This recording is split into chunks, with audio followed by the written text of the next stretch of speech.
Hello students, তোমাদের সবাইকে 12 study চ্যানেলে স্বাগত জানাই। তো দেখো, আজকে 32 নম্বর অঙ্ক থেকে শুরু হচ্ছে। আগের দিন 31 নম্বর অঙ্ক কেমিস্ট্রির দ্রবণ চ্যাপ্টারে হয়েছিল। আজকে 32 নম্বর থেকে শুরু হচ্ছে। তো দেখো, প্রথম কোশ্চেনটা কি বলেছে ইউরিয়ার প্রতি লিটার দ্রবণে কত গ্রাম ইউরিয়া দ্রবীভূত থাকলে দ্রবণটির প্রতি লিটারে 10 গ্রাম চিনি দ্রবীভূত আছে এমন দ্রবণের সাথে আইসোটোনিক হবে। চিনির আণবিক গুরুত্ব বলেছে 342। ঠিক আছে, বেশ। তো এখানে কি চেয়েছে, কত গ্রাম ইউরিয়া দ্রবীভূত থাকলে, এটা চেয়েছে, তাই তো? আচ্ছা, তো আমি ধরি প্রতি লিটারে এক্স গ্রাম করে ইউরিয়া দ্রবীভূত আছে। ঠিক আছে, তো ধরি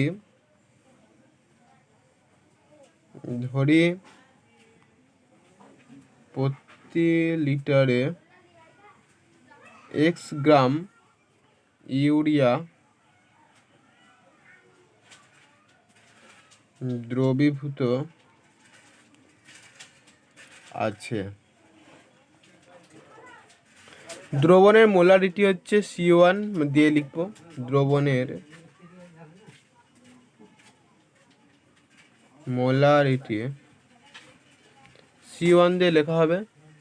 কি না, এদিকে সি দিয়েছে, ইউরিয়া হচ্ছে 60, তাহলে এক্স গ্রাম, তাহলে x/60। ওকে, বেশ। এইবার এর যেহেতু 60 সি বেরিয়ে গিয়েছে, তার মানে তাহলে পাই ইকুয়াল টু CRT বলে ফর্মুলাটা তাহলে ফেলে দিই, অভিস্রবণ চাপ। তাহলে এর ক্ষেত্রে, ইউরিয়ার ক্ষেত্রে অভিস্রবণ চাপ তাহলে হবে হচ্ছে π1 নাম দিলাম, যেহেতু আবার ইউরিয়া আছে আর কি একটা আছে চিনি আছে, তাহলে ওই জন্য এটা π1 নাম দিলাম। এরপরে আবার C2 হবে, π2 হবে, তাই না? তো π1 নাম দিলাম, π1 ইকুয়াল টু x/60, তাই তো, CRT। আচ্ছা, এটা আমি 1 নম্বর নাম দিলাম। এবার তো তাহলে 1 নম্বর নাম দিলাম। আবার আমি তাহলে চিনির ক্ষেত্রে বের করবো। তো চিনির মোলার গাঢ়তা, মোলারিটি যেটা, সেটা আবার বের করবো। তো চিনির ক্ষেত্রে এটা তাহলে কি হলো, এটা ইউরিয়ার দ্রবণে। ঠিক আছে, এটা ইউরিয়া, এগুলো সব ইউরিয়া হচ্ছে, ইউরিয়ার অভিস্রবণ। ঠিক আছে, আর এবার হচ্ছে চিনির মোলার গাঢ়ত্ব বা যেটা বলবে, ঠিক আছে, এটা C2 নাম দিলাম। তাহলে 10, C2 বলেছে কত এখানে দেখো বলে দিয়েছে তোমাদের অঙ্কে যে 10 গ্রাম চিনি দ্রবীভূত আছে, আর চিনি হচ্ছে কত 342 হয়, 342। ঠিক আছে, তাহলে এই ক্ষেত্রে আবার অভিস্রবণ চাপটা বের করা যাবে। অভিস্রবণ চাপ π2 ইকুয়াল টু CRT, 10/342 RT, তাই না? এটা 2 নাম্বার নাম দিলাম। এইবার 1 আর 2 যদি এবার তুলনা করে দাও, তুলনা তো ঠিক না, তুলনাটাই বলতে পারো, π1 ইকুয়াল টু যদি π2 করে দাও, তাহলেই দেখো অঙ্কটা এবার হয়ে যাবে খুবই সহজে।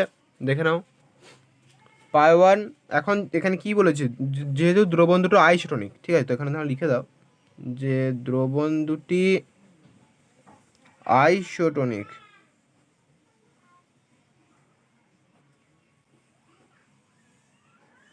ঠিক আছে, তাই π1 equal to π2।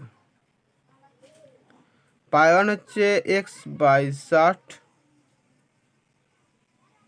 RT equal to 10/342 RT। এই RT কেটে যাবে। ঠিক আছে, তাহলে এখান থেকে x এর মানটা বের হয়ে যাবে কত না, 10 × 60/342। তাহলে এখান থেকে বেরিয়ে যাবে 1.74 লিটার ইনভার্স।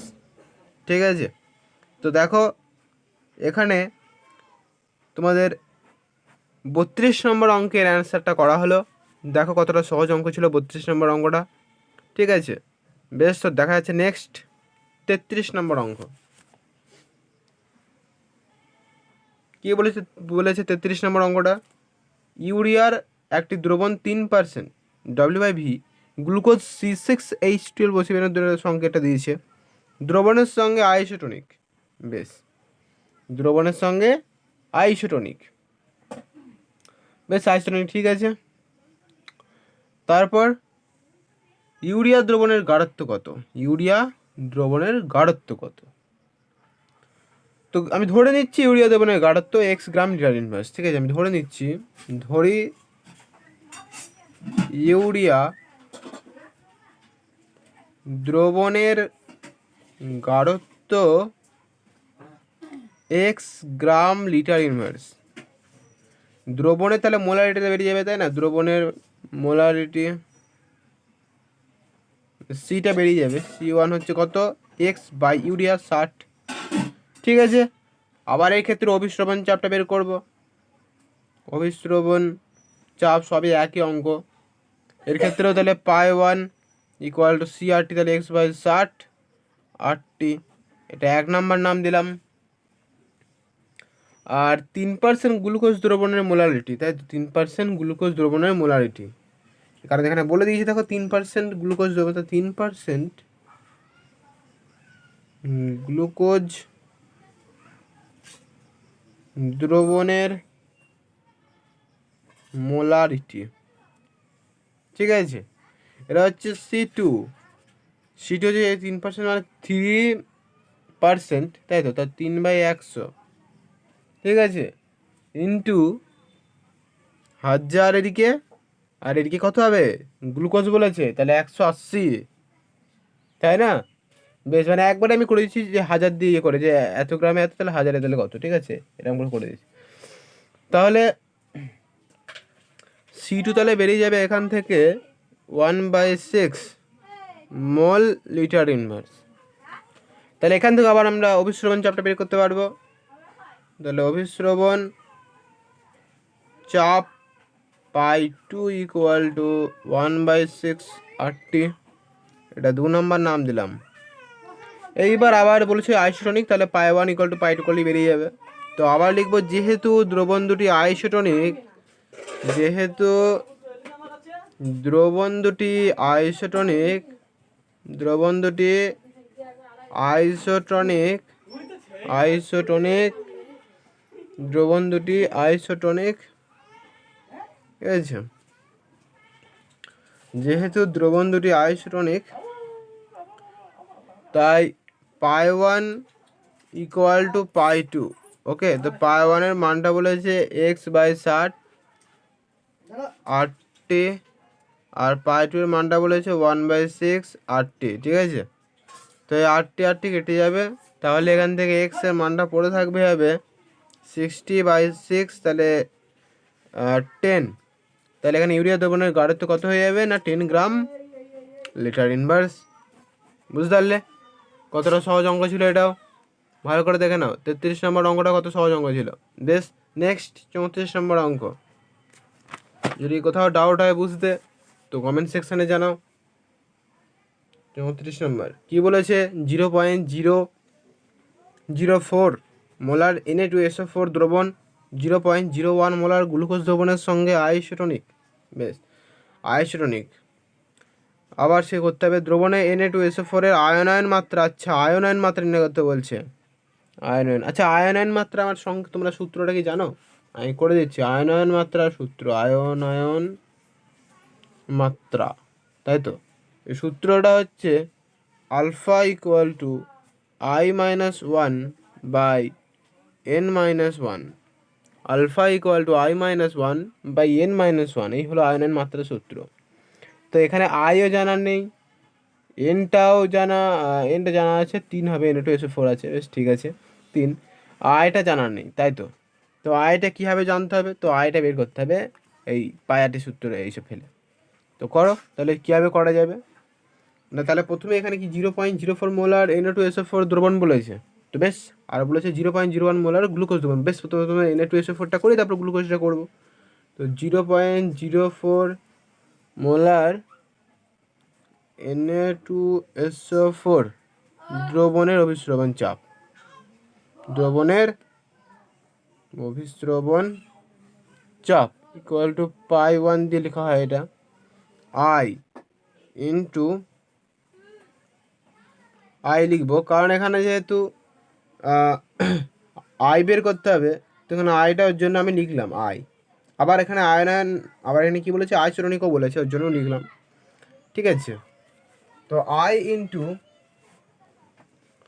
0.04 0.004, ঠিক আছে, RT। বেশ, ঠিক আছে, পাই ইকুয়াল টু CRT। বেশ, ঠিক আছে, এটা 1 নাম্বার নাম দিলাম। আর একটা আছে 0.01 মোলার কি না গ্লুকোজ মানে C6H12O6, C6H12O6 মানে গ্লুকোজ। এই গ্লুকোজ দ্রবণের অভিস্রবণ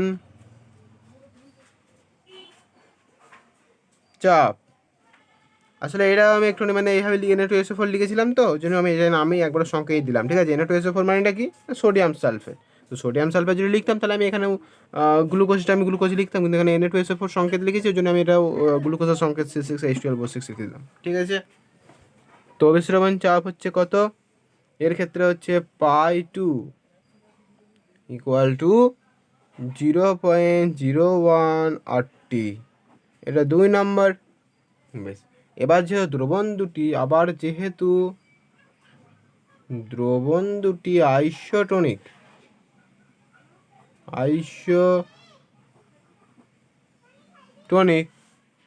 তাই π1 = π2, ঠিক আছে। π1 = π2, তা π1 হচ্ছে I × 0.004 RT = 0.01 RT। এই RT কেটে যাবে, তাহলে পড়ে থাকবে এখানে I = 0.01 বাই 0.004, তাহলে এখান থেকে I বেরিয়ে যাবে 2.5। তাহলে I এর মানটা এবার এইখানে বসিয়ে দাও, তাহলেই দেখো হয়ে যাবে এখানে I এর মান, তাহলে 2.5 - 1 বাই N এর মান এখানে কত আছে, Na2SO4 আর গ্লুকোজ আছে, তাহলে এখানে হচ্ছে N এর মান হচ্ছে 3 - 1, তাহলে এখানে 2.5, এটা তাহলে ক্যালকুলেশনটা করলে কত হয়ে যাবে, 0.75। আচ্ছা, তো 0.75 মানে কত না 75%, এটাই অ্যান্সার। এখানে কত বলেছিল কোশ্চেনটা, না আয়রন মাত্রা কত না 75%। ওকে, বেশ, নেক্সট 35 নম্বর অঙ্কতে চলে যাচ্ছি। অঙ্কটা ভালো করে দেখে নাও। 35 নম্বর অঙ্কে যাচ্ছি। বলেছে একটি 25 ml দ্রবণে 0.285, সরি এটা না, একটি 25 ml দ্রবণে 0.285 গ্রাম প্রোটিন দ্রবীভূত আছে। 25 ডিগ্রি সেলসিয়াস উষ্ণতায় উক্ত দ্রবণের অভিস্রবণ চাপ 3.8 টর হলে প্রোটিনটির আণবিক গুরুত্ব কত? কোশ্চেনটা কিন্তু একটু ভালো করে আরেকবার পড়ো। একটি 25 ml দ্রবণে 0.285 গ্রাম প্রোটিন দ্রবীভূত আছে। 25 ডিগ্রি সেলসিয়াস উষ্ণতায় উক্ত দ্রবণের অভিস্রবণ চাপ 3.8 টর হলে প্রোটিনটির আণবিক গুরুত্ব কত? তো ধরি প্রোটিনটির আণবিক গুরুত্ব m, ধরি প্রোটিনটির আণবিক গুরুত্ব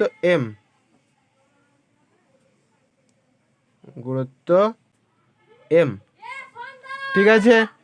এইবার এখানে প্রোটিনটির আণবিক গুরুত্ব m, এবার কি বলেছে পড়ো আর একবার না। এখানে 25 ml দ্রবণে 0.285 কি বলেছে প্রোটিন দ্রবীভূত আছে, তাহলে এখানে লিখে ফেলো না 25 ml দ্রবণে প্রোটিন আছে 0.285 মোল, তাই তো, 0.285 বাই m, কারণ এখানে m বলেছে, তাই তো, আণবিক গুরুত্ব m, তাহলে একবার লিখবে এখানে 25 ml দ্রবণে প্রোটিন আছে 0.285 বাই m মোল, ঠিক আছে। তাহলে একে কত আর হাজারে কত, একে করলে ওই 25টা নিচে আসবে, তাহলে এটা হাজারে একবারে করে দিচ্ছি। 1000 ml প্রোটিন আছে কত না 0.285 বাই m ইন্টু নিচে 25 আছে প্রথমে, তারপর উপরে 1000 যাবে, বেশ এত মোল। তাহলে এখানে এটা যদি করা হয় তাহলে বেরোবে হচ্ছে, মানে যেটা মোলার যে গাঢ়ত্ব সেটা বেরোবে হচ্ছে 285/25 m, ঠিক আছে। এইবার অভিস্রবণ চাপটা আবার কত বলেছে না, অভিস্রবণ চাপটা বলে দিয়েছে 3.8 টর।